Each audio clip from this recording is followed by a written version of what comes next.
আরশের মালিকের কাছে আমরা শুকরিয়া জানাই, আলহামদুলিল্লাহ। নতুন একটি মাসের সূচনা হয়েছে।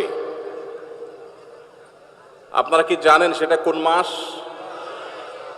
কোন মাস সেটা? শাবান মাস। মাশাআল্লাহ, শাবান মাস শুরু হয়েছে এবং শাবান মাসের 1 তারিখে আমরা ইতোমধ্যে প্রবেশ করে গেছি। শাবান মাস শুরু হয়ে যাওয়ার মানে হলো রমাদানের দিন গণনা শুরু হয়ে যাওয়া। শাবানের প্রথম দিন চলে যাওয়া মানে আর 29 দিন, আর 28 দিন, আর 27 দিন, দ্বিতীয় দিন, তৃতীয় দিন পর, এভাবে দিন গণনা করতে করতে রমাদানের যে প্রতীক্ষা, রমাদানের যে প্রহর গোনা, রমাদানের যে অপেক্ষা, সেটা সমাপ্তির দিকে যাবে ইনশাআল্লাহ। আল্লাহ রাব্বুল আলামিন রমাদানের যে বিশাল বড় নেয়ামত মুসলিম মিল্লাতকে দিয়েছেন, এই রমাদানে শুধু ইবাদত বন্দেগী নয়, ইসলামের ইতিহাসের বড় বড় উল্লেখযোগ্য সব বিজয়, সফল অভিযান মুহাম্মদ সাল্লাল্লাহু আলাইহি সাল্লামকে আল্লাহ রাব্বুল আলামিন রমাদানুল করিমেই দান করেছেন। এই জন্য রমাদান আমাদের কাছে খুবই গুরুত্বপূর্ণ।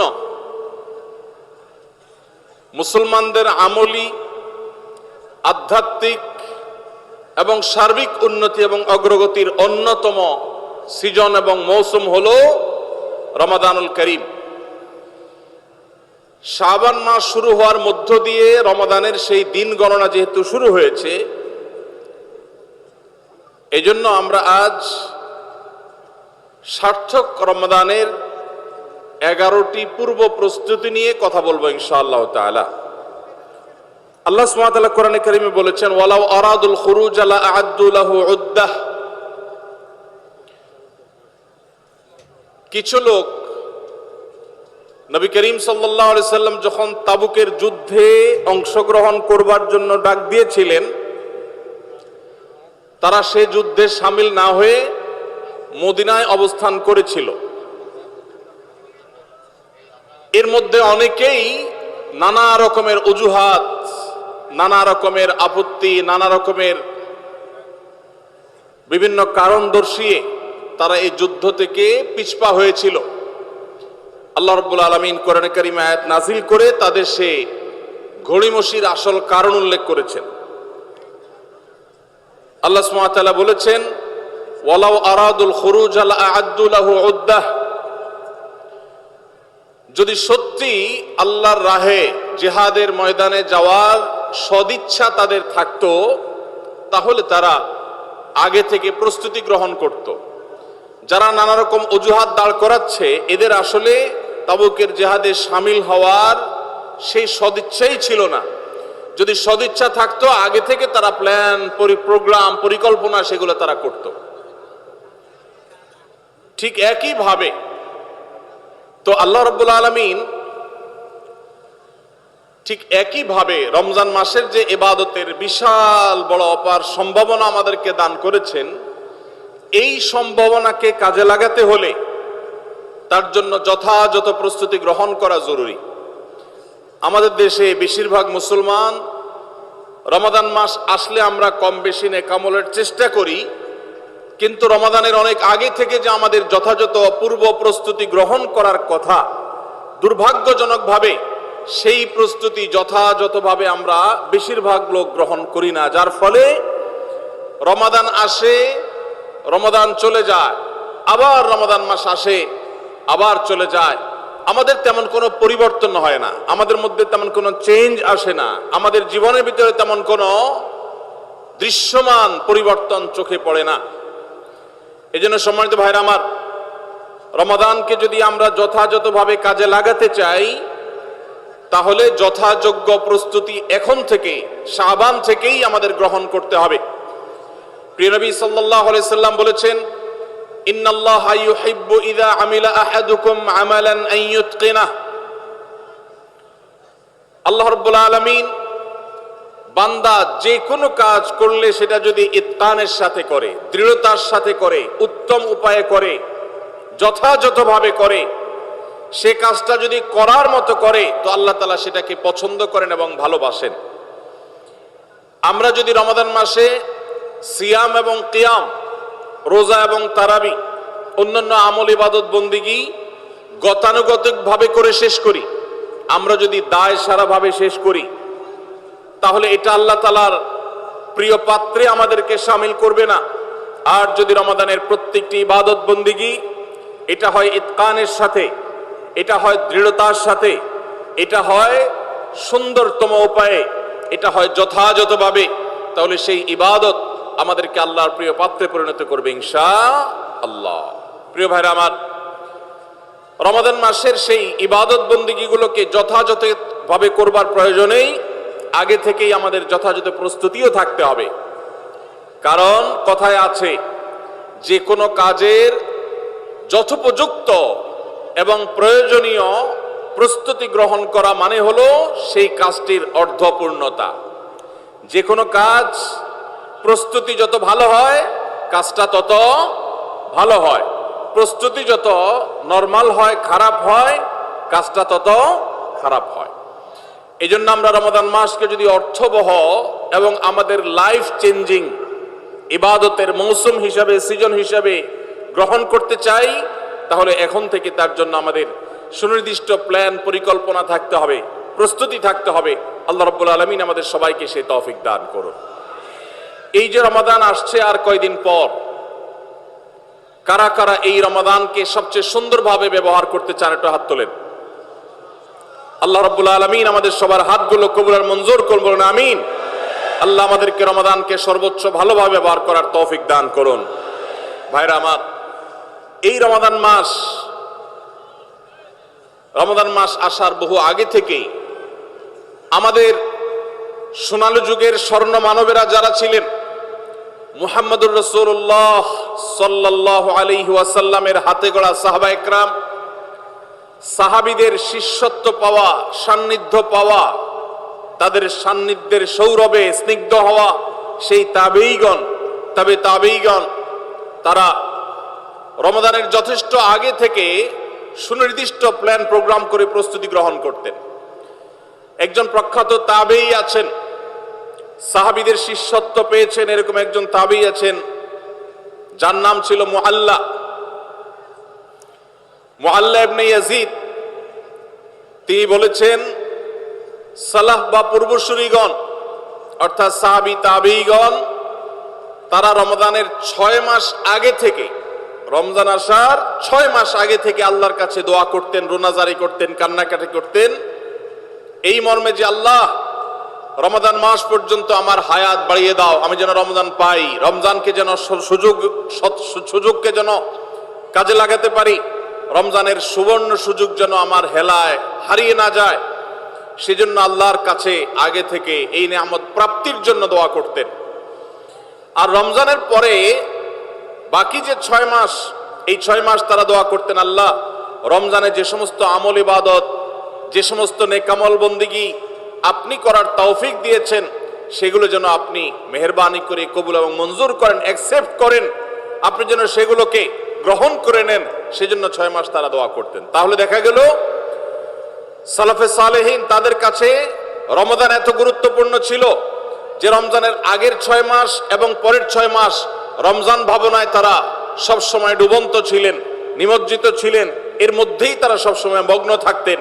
অথচ আমাদের শাবানের 10, 15, 20 দিন চলে গেলেও রমাদানের আবহ আমাদের অনেকের জীবনে, আমাদের অনেকের লাইফস্টাইলে, আমাদের অনেকের প্ল্যান পরিকল্পনার মধ্যে দেখা যায় না। এজন্য ভাইরা আমার, যথাযোগ্যভাবে রমজানকে যদি আমরা কাটাতে চাই, এর সঠিক ব্যবহার যদি করতে চাই, যেই প্রস্তুতিগুলো লাগবে, 11টি প্রস্তুতি যেগুলো আমাদের রমজানকে সার্থক করতে পারে ইনশাআল্লাহ, তার মধ্যে সর্বপ্রথম যে প্রস্তুতিটি দরকার সেটি হলো রমজান মাস শুরু হওয়ার আগে থেকেই, যথেষ্ট আগে থেকেই তওবা এবং ইস্তেগফার করতে হবে। কি করতে হবে ভাই?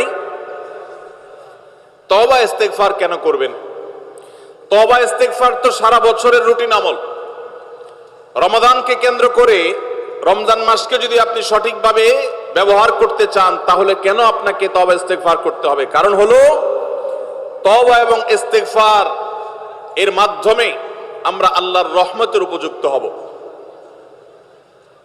মক্কার মসজিদুল হারামের ইমাম শেখ আব্দুর রহমান আস-সুদাইস হাফিজাহুল্লাহ, তার কাছে সৌদি আরবের কিছু যুবকরা এসেছিলেন। এসে বললেন, শেখ, প্রতি বছর রমজান আসলেই আমরা অনেক প্ল্যান প্রোগ্রাম করি, অনেক কোরআন খতম দিব, অনেক নেক আমল করব, দোয়া রোনাজারি করব, দান সাদাকা করব। দুর্ভাগ্যজনক ভাবে সেটা আমাদের আর রমজান মাসে করা হয় না। আফসোস করতে করতে রমজান মাস পার হয়ে যায়। আপনি আমাদেরকে পরামর্শ দিন, কেন আমাদের প্রতি বছর জীবনে রমজান আসে অথচ সেটা সঠিক ব্যবহার করতে পারি না। তখন শেখ সুদাইস তাদেরকে বলেছিলেন, রমাদান মাসে ইবাদত বন্দেগী করতে পারা এটা আল্লাহর নেয়ামত, এটা আল্লাহর অনুগ্রহ, এটা আল্লাহর রহমত। যে রমজান পেয়েও ইবাদত করতে পারলো না সে তো হতভাগা, কপাল পোড়া।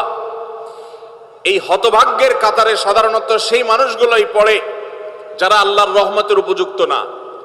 আমরা নানাবিধ অপরাধে, নানাবিধ গুনাহ করে, নানাবিধ নাফরমানি করে আল্লাহর রহমতের উপযুক্ততা আমরা হারিয়ে ফেলেছি, যার কারণে রমজানের ইবাদতের তৌফিক হয় না।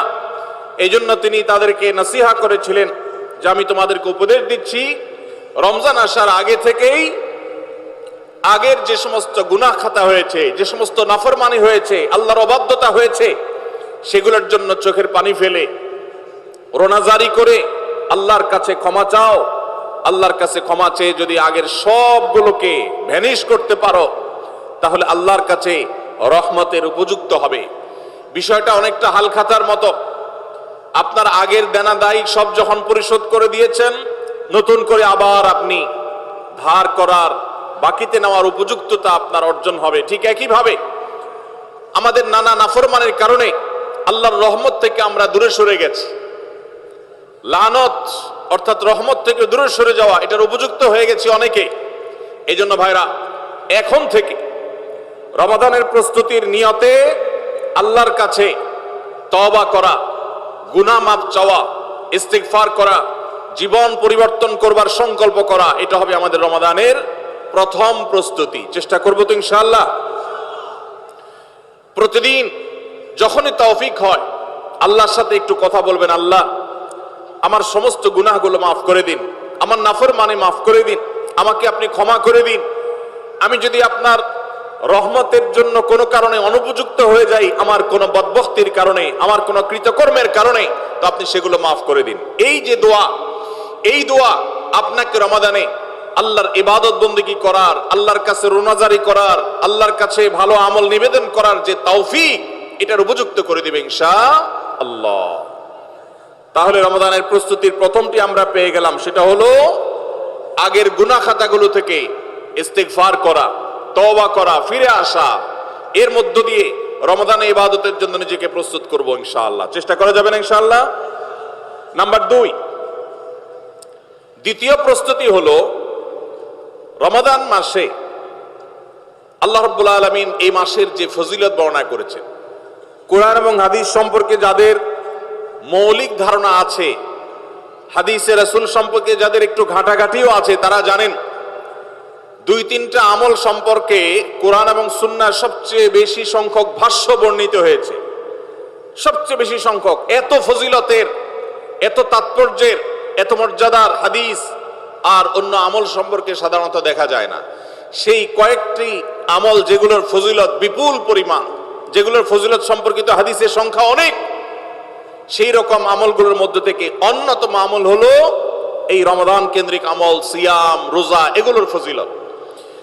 তো আমাদের রমাদান কেন্দ্রিক প্রস্তুতি হিসাবে দ্বিতীয়ত যে কাজটি আমরা করতে পারি সেটি হলো এখন থেকেই রমাদান মাসের কি কি ফজিলত আছে, সিয়াম সাধনার কি কি ফজিলত আছে, রমাদানের কি কি আমল আছে, বিশেষ করে ফজিলত এবং মর্যাদার কথাগুলো আলোচনা শুরু করা। এখন থেকে বাসা বাড়িতে গোল হয়ে কোন নির্দিষ্ট বইকে কেন্দ্র করে পাঠ চক্র হতে পারে, গ্রুপ স্টাডি হতে পারে, পর্যালোচনা হতে পারে যে রমাদান মাসের কি কি মাহাত্ম্য আছে। এক একজন এক একটা বললেন। এই আলোচনা পর্যালোচনার মধ্য দিয়ে মনোজগতে রমাদানের জন্য এক ধরনের প্রস্তুতি, এক ধরনের আবহ তৈরি হবে ইনশাআল্লাহ। এজন্য দ্বিতীয় প্রস্তুতি হিসাবে আমরা এই কাজটিও ইনশাআল্লাহ করব, সেটা হলো রমজানের ফজিলত, রমজানের মর্যাদা, সিয়ামের ফজিলত, অন্যান্য আমলের উপকারিতা, সেগুলো নিয়ে আমরা বেশি বেশি পর্যালোচনা করব। যত বেশি আপনি আগে থেকে পর্যালোচনা করবেন, রমজানের প্রতি আপনার তৃষ্ণা, সিয়াম সাধনার প্রতি আপনার ভেতরে আকাঙ্ক্ষা, প্রত্যাশা এবং প্রতীক্ষা, এটা আপনার মধ্যে বাড়তে থাকবে এবং রমজানের প্রতিটা মিনিটকে কাজে লাগাবার জন্য তাগাদা আপনার ভিতরে অনুভব হবে ইনশাআল্লাহ। নাম্বার 3, তৃতীয় প্রস্তুতি হলো আমাদেরকে প্রতিজ্ঞা করতে হবে এই রমাদানে আমরা নেকামল করবই করব এবং কোনো আমল, কোনো ভালো কাজ, কোনো সুন্নাহ এটা করার ব্যাপারে কোনো প্রকার অলসতা করব না। কারণ ভাইরা আমার, রমজান মাস পেয়েও যদি আল্লাহর কাছে কেউ ক্ষমা না পায়, একটা প্রসিদ্ধ হাদিস আপনারা সবাই কম বেশি শুনেছেন যে নবী সাল্লাল্লাহু আলাইহি সাল্লামের কাছে জিবরিল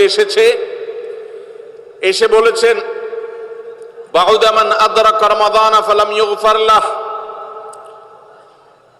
যে ব্যক্তি রমজান পেয়েছে অথচ রমজানের এই বিশাল সুবর্ণ সুযোগকে কাজে লাগিয়ে সে তার জীবনের সব গুনাহগুলো মাফ করাইতে পারে নাই, সে আল্লাহর কাছ থেকে মাগফিরাত আদায় করে নিতে পারে নাই, সে জাহান্নাম থেকে মুক্ত এই ঘোষণা সে আদায় করতে পারে নাই, অথচ সে রমজান মাস পেয়েছে, এর চাইতে হতভাগা আর কে হতে পারে? তা সে ধ্বংস হোক, এই বদদুআয় নবী সাল্লাল্লাহু আলাইহি সাল্লাম আমিন বলে সমর্থন জানিয়েছেন, সায় দিয়েছেন। এজন্য ভাইরা, রমজান মাস এসেছে কিন্তু আমল ইবাদত হয় নাই, রমজান মাস এসেছে আবার চলে গেছে কিন্তু আমার গুনাহ আল্লাহর কাছ থেকে মাফ করাতে পেরেছি বলে আমার বুক সায় দেয় না, তাহলে এর চাইতে বড় হতভাগা, এর চাইতে বড় কপাল পড়ার কেউ হতে পারে না।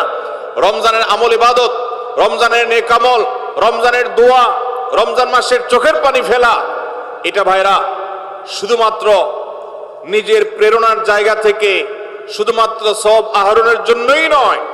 এটা যদি না করি তাহলে জিবরিলের বদদুয়া, নবীজি সাল্লাল্লাহু আলাইহি সাল্লামের বদদুয়া, আল্লাহর পক্ষ থেকে ধ্বংস হওয়ার পরোয়ানা, এগুলো অনিবার্য হয়ে যাবে। এই কথা চিন্তা করে এখন থেকে রমাদান কেন্দ্রিক প্রস্তুতির অংশ হিসাবে আমাদেরকে প্রতিজ্ঞা করতে হবে, এইবারের রমাদানের প্রতিটা দিন আমি আল্লাহর কাছে চোখের পানি ফেলে একটা নির্দিষ্ট সময় কান্নাকাটি করব, আমার গুনাহ খাতাগুলোকে মাফ করাবো, জাহান্নামীদের তালিকা আমার নাম যদি কোনো কারণে যেয়ে থাকে, আমি এমন ভাবে রোনাজারি করব, এমন ভাবে ইস্তেগফার করব, এমন ভাবে চোখের পানি ফেলবো, একান্ত নীরবে আল্লাহর সাথে কথা বলবো যেন আমার সমস্ত গুনাহগুলো মাফ হয়, জাহান্নামীদের তালিকা থেকে যেন আমার নাম কেটে যায়। এর জন্য ভাইরা এখন থেকে প্রতিজ্ঞাটা করতে হবে। কাজ হবে রমজানে, কিন্তু প্রতিজ্ঞা হবে এখন থেকে যে আমি কোনোভাবে এইবারের রমজানের সুযোগ আর হাতছাড়া করব না ইনশাআল্লাহ। তাহলে 3 নম্বর হলো যে রমজান কেন্দ্রিক সমস্ত আমলগুলো করব, আল্লাহর কাছে তওবা ইস্তেগফার করে নিজের গুনাহগুলোকে মাফ করায় ছাড়বো, জাহান্নাম থেকে মুক্তি তথা নাজাত এটা নিজের করে নেব, এই মর্মে প্রতিজ্ঞাটা এখন থেকে যেই কয়দিন রমজান আসতে সময় আছে প্রতিদিন আমাকে নবায়ন করতে হবে। প্রতিজ্ঞা আজকেরটা যেভাবে হবে কালকেরটা আরো স্ট্রং হবে, তারপরের দিন আরো স্ট্রং হবে। প্রতিদিন আমি স্বপ্ন লালন করব কবে রমজান শুরু হবে, আর আমি আল্লাহ রাব্বুল আলামিনের কাছে রমজানের এই সমস্ত ইস্তেগফার, তওবা, আমল এগুলোকে নিবেদন করতে থাকবো। চেষ্টা করা যাবে না ইনশাআল্লাহ?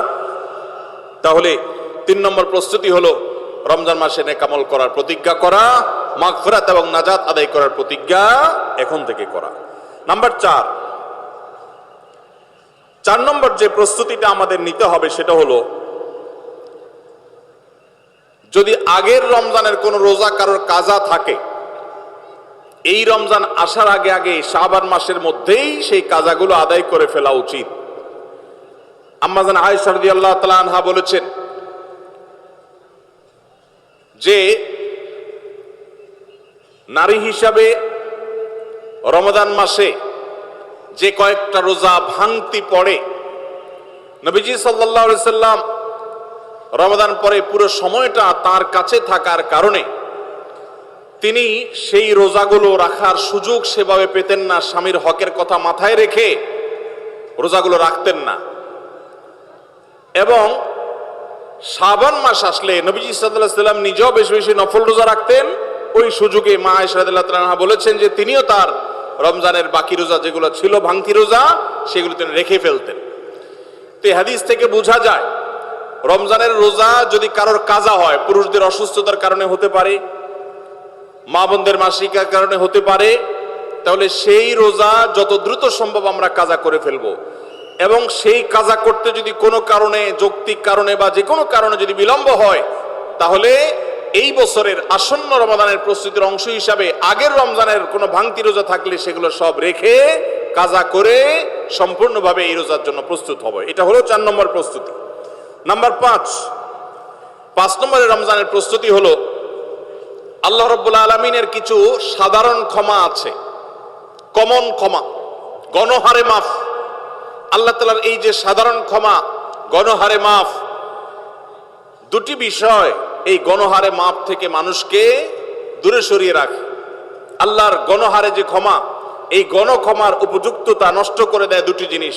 তার একটি হলো শিরক, আরেকটি হলো হাসাদ। একটা হলো হিংসা, আরেকটা হলো শিরক। নবী করিম সাল্লাল্লাহু আলাইহি ওয়াসাল্লাম বিভিন্ন হাদিস থেকে আমরা জানি, তিনি বলেছেন আল্লাহ রাব্বুল আলামিন বিশেষ করে লাইলাতুন নিসফি মিন শাবানে যখন মানুষকে গণহারে ক্ষমা করেন, তখন 2 শ্রেণীর মানুষকে আল্লাহ তাআলা মাফ করেন না, ইল্লা লিল মুশরিকিন আও মুশাহিন। তবে যদি মুশরিক আর মুশাহিন থাকে, শত্রুতা করে, হিংসা করে অন্যের প্রতি, এইরকম মানুষ যদি থাকে, তাদেরকে আল্লাহ তাআলা সাধারণ ক্ষমা আওতায় আনেন না। রমাদানে আল্লাহ তাআলা প্রতিদিন বহু মানুষকে সাধারণ ক্ষমা করেন। রমজান যখন কাছে আসে, শেষ দশক আসে, তখন সাধারণ ক্ষমার পরিমাণ বেড়ে যায়। আল্লাহ সুবহানাহু ওয়া তাআলা বলেছেন ওয়ালিল্লাহি উতা, নবী সাল্লাল্লাহু আলাইহি সাল্লাম বলেছেন ওয়ালিল্লাহি উতাকাউ মিনান নার ওয়া যালিকা ফি কুল্লি লাইলা। রমজানের প্রত্যেক রাতে বহু মানুষকে আল্লাহ তাআলা জাহান্নাম থেকে মুক্ত ঘোষণা দিয়ে দেন, অমুক জাহান্নাম থেকে মুক্ত, অমুকের ছেলে অমুক জাহান্নাম থেকে মুক্ত, অমুকের ছেলে অমুক, তার নাম জাহান্নামের তালিকা থেকে কাটা, জান্নাতের তালিকা চলে আসবে। অসংখ্য মানুষকে এভাবে এই সুযোগ আল্লাহ তাআলা দান করেন। যারা শিরকে লিপ্ত, সেটা যেই কোনো ধরনের শিরক হোক, কবরকে যারা সিজদা করে, মাজারকে যারা পুজো করে, জীবিত মৃত মানুষকে যারা সিজদা করে, কবরে যারা প্রার্থনা করে, সেখানে যারা সন্তান চায়, ব্যবসার উন্নতি চায়, যত প্রকার শিরক আছে কবর কেন্দ্রিক, এগুলাতে লিপ্ত হয়, অথবা এর বাইরে আরো যত রকমের শিরক গোটা দুনিয়াতে আছে, কোন প্রকার শিরকে যখন মানুষ লিপ্ত হয়, তখন এই ব্যক্তি আল্লাহ তাআলার সাধারণ ক্ষমার উপযুক্ত আর থাকে না।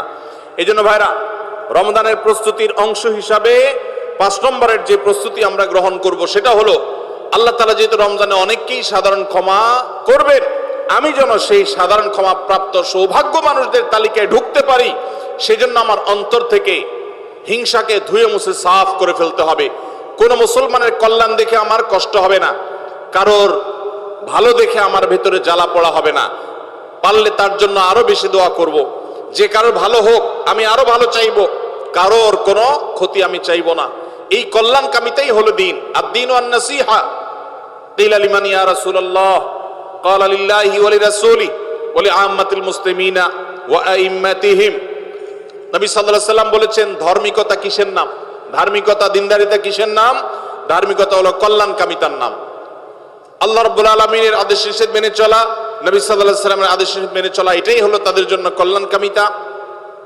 আর সকল স্তরের সাধারণ মানুষের কল্যাণ চাওয়া, কারোর ক্ষতি না চাওয়া, এটাই হলো দিনদারিতা।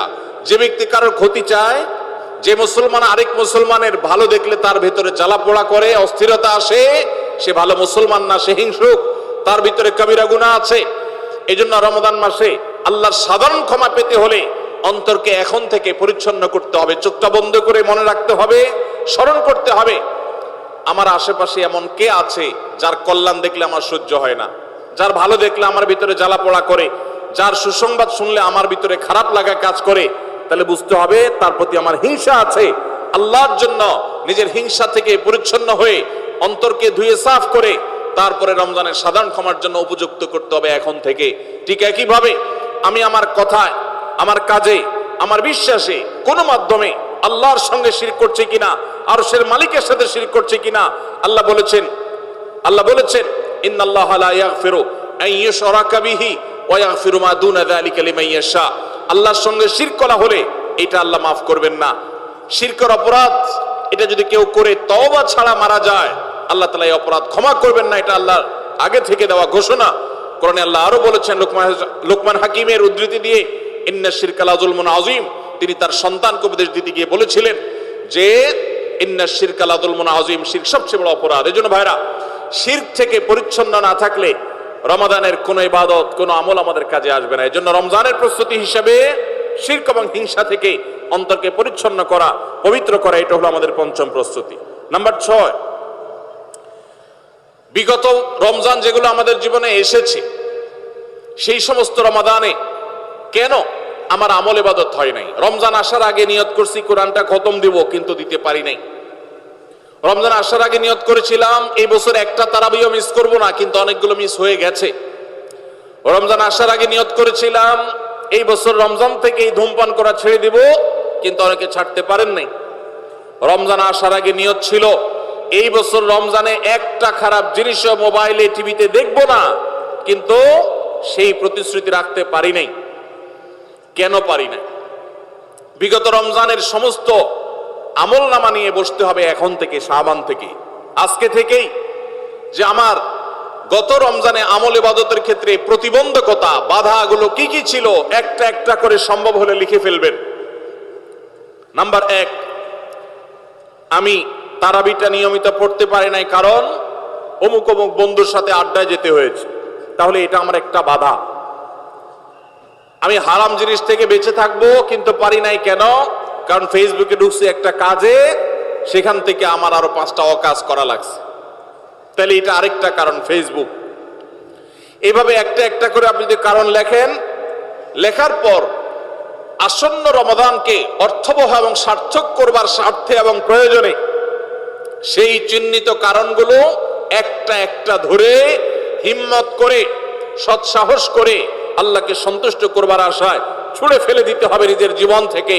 এই সংকল্প এবং এই কাজটা যদি আপনি করতে পারেন, তাহলে ইনশাআল্লাহ আপনি দেখবেন আপনার এই রমজান আপনার জীবনের শ্রেষ্ঠ রমজান হয়েছে।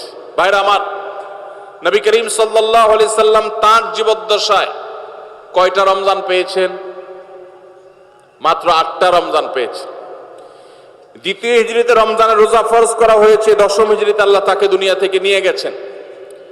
মাত্র 8টা রমাদান তিনি পেয়েছেন নবী সাল্লাল্লাহু আলাইহি সাল্লাম। বহু সাহাবী আছেন, তাদের জীবনে রমজান মাত্র পেয়েছেন একটা রমজান পেয়েছেন। এরপরে রমজান আসার আগে হয়তো জিহাদের ময়দানে গিয়ে শাহাদাত বরণ করেছেন। অনেক সাহাবী আছেন হয়তো 40, 45, 50 বছর বয়সে ইসলাম গ্রহণ করেছেন, এরপরে কয়েক বছরের মধ্যে দুনিয়া থেকে চলে গেছেন, রমজান পেয়েছেন অল্প কয়েকটা। আর আমরা জন্মসূত্রে মুসলমান হওয়ার সুবাদে এক একজন মানুষ 20টা, 30টা, 40টা, 50টা রমজান আমরা পেয়েছি। দুর্ভাগ্য আমাদের, সাহাবা ইকরাম মাত্র 2, 4, 5টা রমজান পেয়ে তাদের জীবনকে যেই পর্যায়ে নিয়ে গেছেন, আমরা বেশিরভাগ মানুষ জীবনে 30, 40, 50টা রমজান পেয়েও আমাদের জীবনকে সে পর্যায়ে নিতে পারি নাই। ভাইরা আমার, এই জন্যই আসন্ন রমাদানকে সঠিকভাবে ব্যবহার করবার জন্য আমাদের বিগত রমজানগুলোর সমস্ত সমস্যাগুলোকে চিহ্নিত করতে হবে। কি কি কারণে আমি এর আগের রমজানগুলো সঠিকভাবে কাজে লাগাতে পারিনি, ব্যবহার করতে পারিনি, সেগুলো একটা একটা করে দূর করতে হবে। যেমন সোশ্যাল মিডিয়া, ফেসবুক, ইউটিউবের আসক্তি, এটা আমার আগের বছর রমাদানের যে ইবাদত, এটার ক্ষেত্রে প্রতিবন্ধকতা ছিল। তাহলে এই বছরের ইবাদতের প্রস্তুতির অংশ হিসাবে এই সোশ্যাল মিডিয়া, ফেসবুক আমার মোবাইল থেকে আনইনস্টল করে ফেলতে হবে। চেষ্টা করা যাবে না ইনশাআল্লাহ? ভাইরা আমার, যদি ফেসবুক আমার আমল ইবাদতের প্রতিবন্ধকতা তৈরি করে, তাহলে ফেসবুককে আল্লাহর জন্য কোরবানি করবেন রমজান মাস উপলক্ষে। কারা কারা প্রস্তুত আছেন? হাত তোলেন। বুঝে শুনে হাত তুলছেন? বুঝে শুনে হাত তুলছেন? আল্লাহ এই হাতগুলোকে সবগুলোকে কবুল মঞ্জুর করুন। যুবক ভাইয়েরা, আপনারা ফেসবুক মোবাইল থেকে আনইনস্টল করার নিয়ত করছেন, এটার মানে কিন্তু আপনারা এক একজন আল্লাহর রাহে কোরবানি হওয়ার নিয়ত করছেন। প্রস্তুত আছেন তো ইনশাআল্লাহ? নিজেদের কোরবানি করার জন্য প্রস্তুত আছেন তো ইনশাআল্লাহ? আল্লাহ তাআলা আমাদেরকে তৌফিক দান করুন। ভাইরা আমার, রমাদানের 6 নম্বর প্রস্তুতির অংশ হিসাবে যে কাজটি করতে হবে বলছিলাম সেটা হলো আমাদের সমস্যাগুলো কি কি হয়েছে সেগুলো চিহ্নিত করে সেগুলো দূর করতে হবে। আর 7 নম্বর প্রস্তুতির অংশ হিসাবে আমরা যেটি করব সেটা হলো রমাদান কেন্দ্রিক সমস্ত আহকাম এবং মাসাইল বিধিবিধানগুলো আমাদের শিখে ফেলতে হবে। এটা রমজানের প্রস্তুতি। আমাদের দেশে অনেক মসজিদে ইমাম সাহেবরা তালিম করেন রোজা ভঙ্গের কারণ কি, রোজা মাকরুহ হওয়ার কারণ কি, রোজার জন্য ক্ষতিকর বিষয়গুলো কি কি, এগুলো রমজান মাসে বিভিন্ন নামাজের পরে তালিম করেন। এটা একটা ভালো চেষ্টা, কিন্তু এই কাজটা যদি আমরা শাবান মাস থেকে নিজস্ব উদ্যোগে করি সেটা হবে আরো ভালো চেষ্টা। কথা কি বুঝে আসছে ভাই? তাহলে রমজান আসার আগে থেকেই আমরা মাসাইলের তালিম, মাসাইলের শিক্ষা, জ্ঞান অর্জন, রমজানের বিধিবিধানগুলো আমরা জানার চেষ্টা করব। এটা হবে পার্ট অফ প্রিপারেশন ফর রমাদান। রমজানের জন্য প্রস্তুতির অংশ হিসাবে আমাদের এখন থেকে রমজান এবং সিয়ামের মাসাইলগুলো জানতে হবে। আল্লাহ আমাদের সবাইকে আমলের তৌফিক দান করুন। 8 নম্বর হলো রমজানে যে আমলগুলো করবেন এখন থেকে সেগুলোর ওয়ার্ম আপ এবং রিহার্সেল শুরু করে দিবেন, প্রস্তুতি শুরু করে দিবেন, চর্চা শুরু করে দিবেন। কারণ মানুষ দাঁড়ানো অবস্থায় হঠাৎ করে জোরে দৌড় দিতে পারে না। একটা গাড়ি সেটা দাঁড়ানো অবস্থায় হঠাৎ করে 100, 150, 110, 20 গতিতে চলতে পারে না। প্রথম 10, 20 হয়, এরপরে 40, 60 হয়, এরপর আস্তে আস্তে 100 বা 110, 20 হয়। এই জন্য রমজান মাসে যদি আপনি বিপুল পরিমাণ ইবাদত করতে চান, অনেকে আছেন অপেক্ষা থাকেন রমজানের চাঁদ উঠলে সব শুরু করব। এদের দ্বারা জীবনে কিছুই হয় না। যারা আসলেই রমজানে কিছু করতে চায় তারা এখন থেকে শুরু করবে। রমজানে আমরা রোজা রাখবো, নবী সাল্লাল্লাহু আলাইহি সাল্লাম শাবান থেকে নফল রোজা রাখার অভ্যাস শুরু করতেন। রমজানে আমরা দোয়া করব, এখন থেকে দোয়ার রিহার্সেল শুরু করা, প্রস্তুতি শুরু করা। যে কোনো গুরুত্বপূর্ণ কাজের আগে মহড়া শুরু হয়, তারপরে মূল কাজ শুরু হয়। এই জন্য শাবান মাস থেকে আমাদের প্রস্তুতি চলতে হবে। চেষ্টা করা যাবে না ইনশাআল্লাহ? তাহলে 8 নম্বরের প্রস্তুতি হলো যেই আমলগুলো রমজানে করব সেগুলোর রিহার্সেল, সেগুলোর প্রস্তুতি, ওয়ার্ম আপ এখন থেকে শুরু হবে। নাম্বার 9, রমজান মাসের দিন এবং রাত যেভাবে কাটাবেন তার জন্য একটা প্ল্যান করে ফেলবেন। সুন্দর করে একটা স্কেডিউল করে ফেলবেন, রুটিন করে ফেলবেন যে আমি কোরআন তেলাওয়াতটা কোন সময় করব। দিনের কোন সময়টাতে আমি কোরআন তেলাওয়াতের জন্য টাইম বরাদ্দ রাখলে সেটা মিস হবে না। হতে পারে ঘুমানোর আগে, হতে পারে ফজরের পরে। কোন টাইমটা আমার সবচেয়ে কোরআন তেলাওয়াতের জন্য নিরাপদ টাইম সেটা আমি ফিক্স করব। এই ঠিক একইভাবে আমি আল্লাহর কাছে রোনাজারের জন্য ভালো সময় কোনটা সেটা ঠিক করব। আমরা আমাদের আসুন্নাহ ফাউন্ডেশন থেকে আপনারা জানেন রমাদান প্ল্যানার নামে একটা প্ল্যানার তৈরি করেছি রমজানকে অর্থবহ করবার জন্য। এবছর আরেকটা নতুন বই আমাদের আসছে সামনের সপ্তাহে ইনশাআল্লাহ। মাহে রমজানের 27টি আমল, মাসনুন আমল কোরআন সুন্নাহর আলোকে। প্রত্যেকটা খুঁটিনাটি আমলকে আলাদা আলাদা করে উল্লেখ করা হয়েছে। খুব ছোট্ট ছোট বই, উদ্দেশ্য রমাদানকে অর্থবহ করা। অতএব রমাদানকে অর্থবহ করবার জন্য আপনার প্ল্যান করতে হবে আগে থেকে। সেটা এখন থেকেই, যে আপনি কখন কোন কাজটা করবেন, কোন আমলটা করবেন, কোন ভালো কাজটা করবেন। এগুলো যদি আগে থেকে প্ল্যান হয় দেখবেন কাজটা করা সহজ হয়েছে। নাম্বার 10, রমাদানের প্রস্তুতির অংশ হিসাবে চাঁদ দেখার চেষ্টা করতে হবে। চাঁদ দেখা, আজকাল চাঁদ দেখার আমলটা বিলুপ্ত হয়ে গেছে, অনেকটাই হারিয়ে যাচ্ছে। চাঁদ দেখা কমিটি ছাড়া সাধারণ মানুষ চাঁদ দেখতে আমরা ভুলে গেছি। আমরা চাঁদ দেখি কিন্তু ফেসবুকে, আকাশে না। চাঁদ কি ফেসবুকে দেখবেন না আকাশে দেখবেন? সবাই যদি চাঁদ ফেসবুকে খোঁজেন তাহলে আকাশে সরকারি কিছু লোক খুঁজবে, হেলাল কমিটির লোকজন খুঁজবে।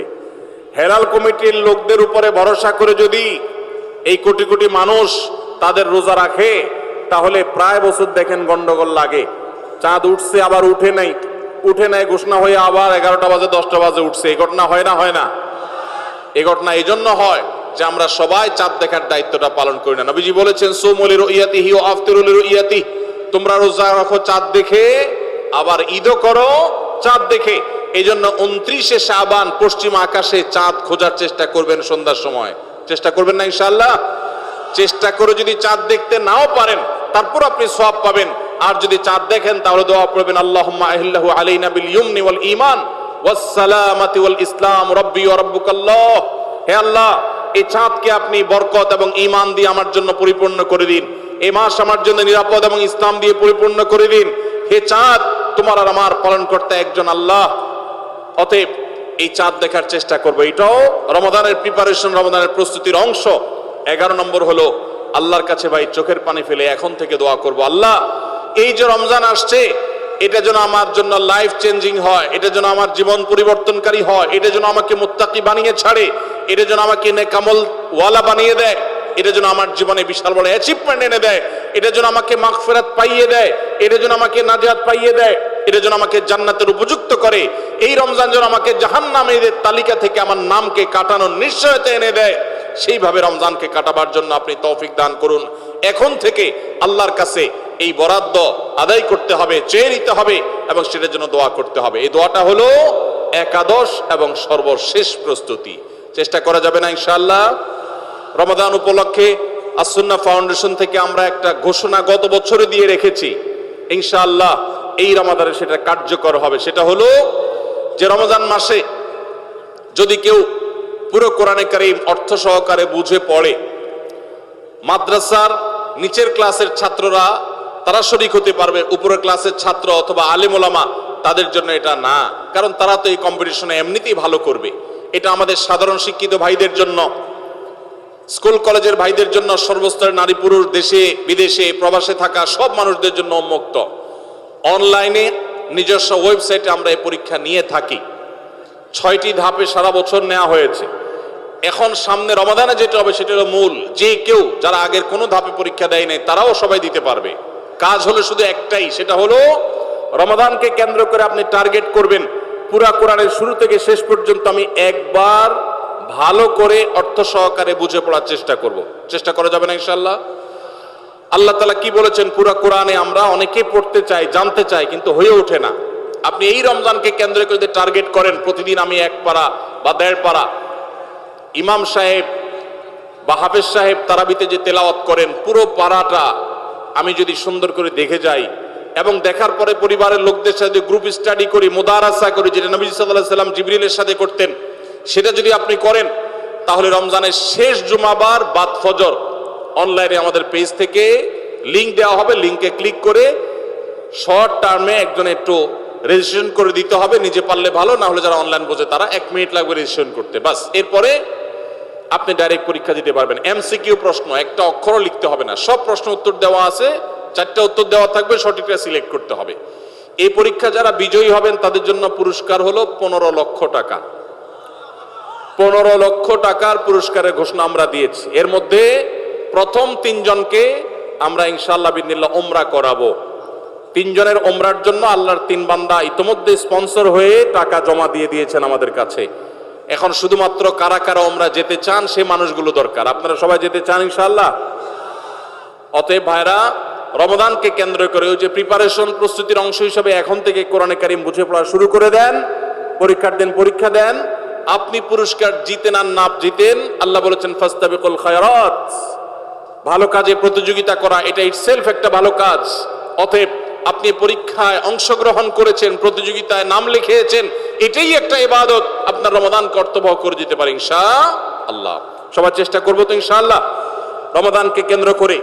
তাহলে যে প্রস্তুতিগুলো আমরা নিতে পারি, যেগুলো আমাদের রমাদানকে অর্থবহ করতে পারে, তার ভিতরে 1 নম্বর বলেছিলাম তওবা ইস্তেগফার করে আগের সব গুনাহগুলো থেকে আল্লাহর কাছ থেকে মাগফিরাত আদায় করে নেওয়া, যাতে করে রমজানে ইবাদতের জন্য আপনি উপযুক্ত হন, আল্লাহর রহমত প্রাপ্তির তৌফিক প্রাপ্ত হন। অনেক সময় গুনাহগুলো ইবাদতের ক্ষেত্রে বাধা হয়, গুনাহের কারণে আল্লাহর ইবাদতের তৌফিক হয় না। নাম্বার 2, আল্লাহ রাব্বুল আলামিন রমজানের এবং সিয়ামের যে ফজিলতের কথা বলেছেন, নবীজি সাল্লাল্লাহু আলাইহি সাল্লাম যেসব ফজিলতের কথা বলেছেন, মর্যাদা, মাহাত্ম্য, তাৎপর্যের কথা বলেছেন, এগুলোর আলোচনা, পর্যালোচনা এগুলো এখন থেকে শুরু করা।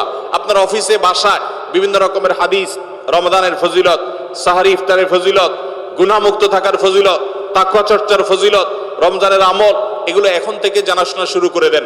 এখন থেকে এটা রিহার্সাল শুরু করেন। রমজানকে অর্থবহ করবার জন্য আমরা রমজান প্ল্যানার করেছি। রমজানকে অর্থবহ করবার জন্য আমরা কোরআন তারাবির সালাতে কোরআনের বার্তা বই করেছি। রমজানকে অর্থবহ করার জন্য আমাদের আরেকটা বই আসছে, মাহে রমজানের 27 আমল। এই সব আয়োজন কিভাবে রমজানকে সুন্দরভাবে কাটানো যায় সেজন্য এখন থেকে আপনি ফজিলতের হাদিসগুলো জানেন, আলোচনা করেন, দেয়ালে দেয়ালে নিজের বাসায় লাগায় রাখেন এবং বারবার দেখেন, পর্যালোচনা করেন, আবহ তৈরি হবে ইনশাআল্লাহ। নাম্বার 3, তৃতীয় প্রস্তুতি হলো এইবারের রমাদানে যে কোনোভাবে মাগফিরাত আদায় করে ছাড়বো আল্লাহর কাছ থেকে, জাহান্নামীদের তালিকা আমার নাম থেকে থাকলে এটা কাটায় ছাড়বো এই মর্মে প্রতিজ্ঞা করা, এটাও প্রিপারেশন। এখন থেকে নিয়ত করা যে এই রমজানটা অর্ডিনারি রমজান হবে না, এই রমজানটা শুধু সাহারি আর ইফতার আর তারাবি এই তিন জিনিসের নাম হবে না, এটা একটা অর্থবহ রমজান হবে। একটা নাফরমানি আমি করব না, একটা গুনাহ আমি করব না। এখন থেকে প্রতিজ্ঞা করতে হবে নিজের সাথে নিজে, প্রতিদিন নিজের সাথে নিজের বোঝাপড়া ফাইনাল করতে হবে, এটা প্রস্তুতি।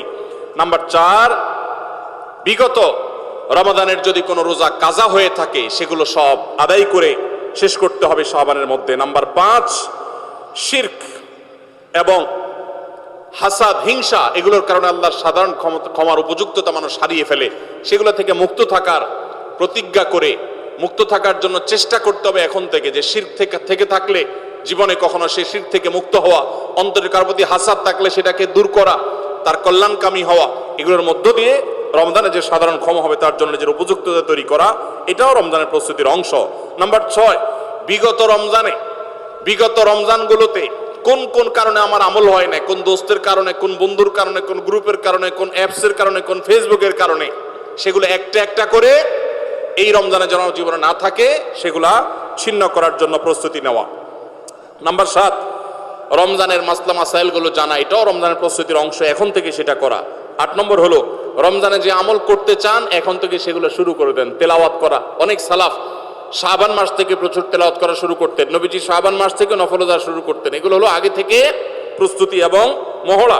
রমজানে যা করবেন, দান সদকা করবেন, এখন থেকে লিস্ট করেন, তালিকা শুরু করে দেন, টাকা পয়সা জোগাড় শুরু করে দেন, এগুলো হলো পার্ট অফ প্রিপারেশন। 9 নম্বর হলো রমজান কিভাবে কাটাতে চান তার একটা রুটিন করে ফেলেন, দিন রাত 24 ঘন্টার রুটিন। বাচ্চাদের, ফ্যামিলির অনেক ধরনের আমল আছে রমজানকে কেন্দ্র করে, যেগুলো হারিয়ে গেছে আমাদের সমাজ থেকে। রুটিন করেন এবং ইলম অর্জন করার চেষ্টা করেন। নাম্বার 10, চাঁদ দেখার চেষ্টা করতে হবে, এটাও রমজানের প্রস্তুতির অংশ। আর 11 নম্বর হলো আল্লাহর কাছে দোয়া করতে হবে, আল্লাহ যেন আমাদেরকে রমজানের রোজাকে যথাযথভাবে আদায় করার তৌফিক দান করেন। চেষ্টা করা যাবে তো ইনশাআল্লাহ। আল্লাহ রাব্বুল আলামিন আমাদের সবাইকে রমজানকে সর্বোচ্চ কাজে লাগাবার, সর্বোত্তম ব্যবহার করবার তৌফিক দান করুন। সবাই